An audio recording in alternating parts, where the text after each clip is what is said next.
que sportif ou même non sportif vous aviez trouvé où nous étions hier soir, bien évidemment sur la pelouse du stade Moulonguet, à l'occasion de la venue de l'Olympique de Marseille dans le cadre du championnat de France de 2e division.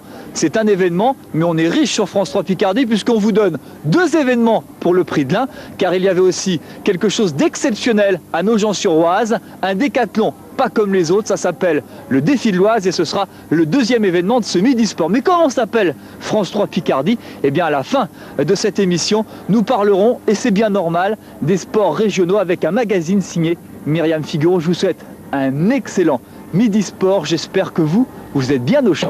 Allez monsieur, c'est pas mal. 7000 d'un côté frigorifié, c'est vrai, et 208 de l'autre. Déchaîné, Marseille a facilement gagné le combat des supporters, c'était plus indécis sur la pelouse, avec -3 au thermomètre. C'est la première fois qu'on jouait sur un terrain gelé avec des chaussures adaptées comme ça. Je crois que dans l'ensemble, on s'est bien adapté. Mais dès qu'il y a de l'herbe, il y a un peu d'humidité et là, c'est impossible de tenir.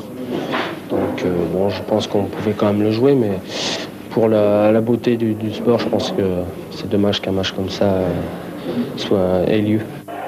Un match qui d'ailleurs a bien failli s'arrêter sur cet incident. Finalement, après 5 minutes de palabres, tout rentre dans l'ordre. Match chaud dans les tribunes, mais aussi sur la pelouse. On ne s'est pas fait de cadeau. Mais le premier coup de chaleur, c'est ce but d'Hernandez, un stopper buteur, comme en coupe devant Saint-Étienne. Amiens timoré inquiète rarement Alonso. En revanche, Cascarino et Libra mettent le feu de l'autre côté. À la mi-temps, logique, l'Olympique de Marseille mène 1-0.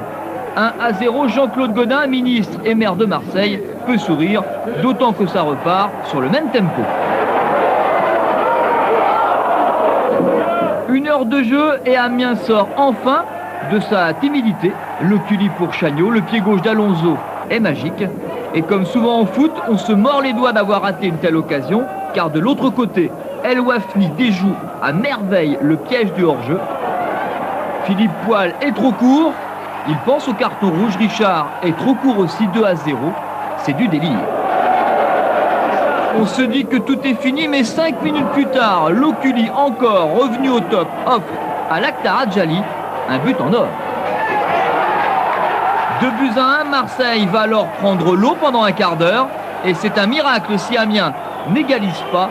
En fait, il s'en faut de l'épaisseur d'un poteau. J'ai pas su la mettre au fond, bon, manque de réussite aussi, quoi, parce qu'elle tape le poteau, mais j'avais bénéficié d'un bon travail de William Rosset sur la gauche, il m'a mis bien en retrait. Ça c'est les aléas du football, hein, ça serait les Marseillais, peut-être que ça serait rentré.